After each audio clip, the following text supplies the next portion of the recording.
Daun kelor atau yang disebut Moringa oleifera, yang mempunyai manfaat untuk kesehatan. Duta Ilm Com, Organisasi Kesehatan Dunia WHO telah menobatkan pohon kelor sebagai pohon ajaib. Karena mempunyai manfaat dan kandungan yang besar. Seiring berjalannya waktu, penelitian ilmiah tentang manfaat daun kelor yang didengungkan sejak dahulu pun diteliti secara ilmiah.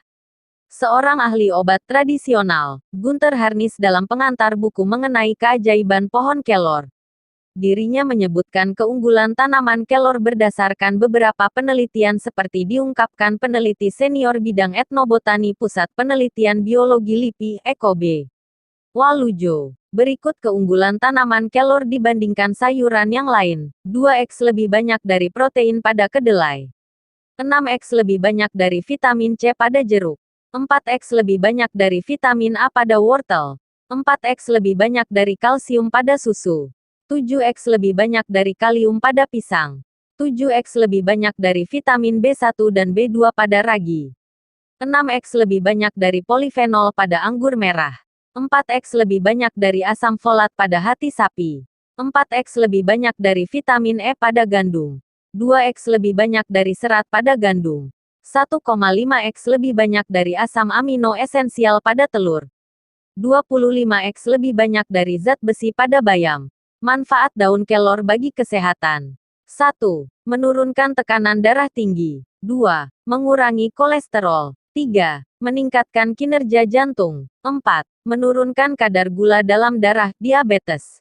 5. Sebagai antioksidan, mengeluarkan racun dalam tubuh. 6. Anti kanker, tumor. 7. Mencegah kerusakan hati dan ginjal.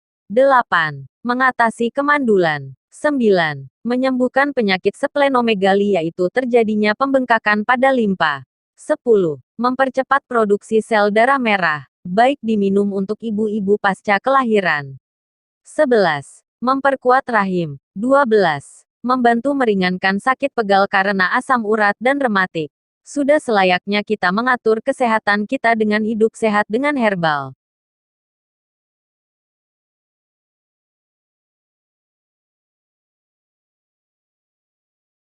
Sebagian kalangan masyarakat di Jawa, tanaman kelor juga sering digunakan sebagai campuran air untuk memandikan jenazah.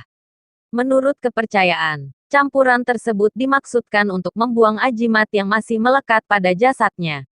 Manfaat lain dari tanaman kelor, masih menurut kepercayaan tertentu, bisa sebagai penangkal kekuatan magis, ilmu hitam atau guna-guna, serta ajimat kesaktian. Caranya, cukup dengan mengibas-ibaskan setangkai daun kelor ke bagian muka korban. Bisa juga air rendaman tanaman kelor disiramkan ke sekujur tubuhnya.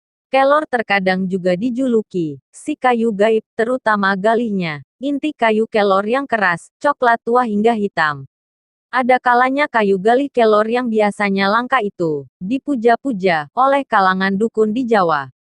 Konon, kekuatan magis yang tersimpan di dalamnya mampu menangkis energi, kekuatan negatif dari ilmu hitam maupun serangan fisik. Namun ada juga yang justru memanfaatkan galih kelor sebagai bahan souvenir yang laku diperdagangkan.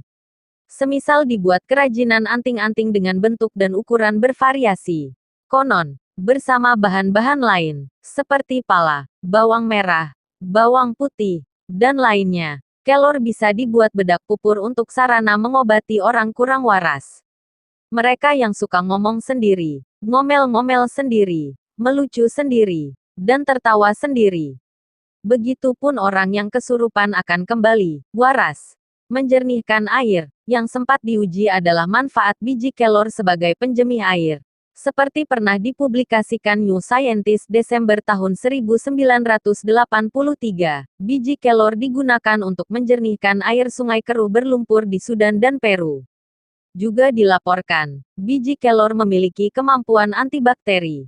Pemanfaatan biji kelor juga tidak asing bagi jurusan Teknik Lingkungan ITB, dan Fakultas Kehutanan Universitas Mula Warman, di Samarinda, yakni untuk menjernihkan air permukaan, sungai, danau, kolam. Bahkan biji kelor dimanfaatkan sebagai bahan koagulan, bioflokulan, dalam proses pengolahan limbah cair pabrik tekstil.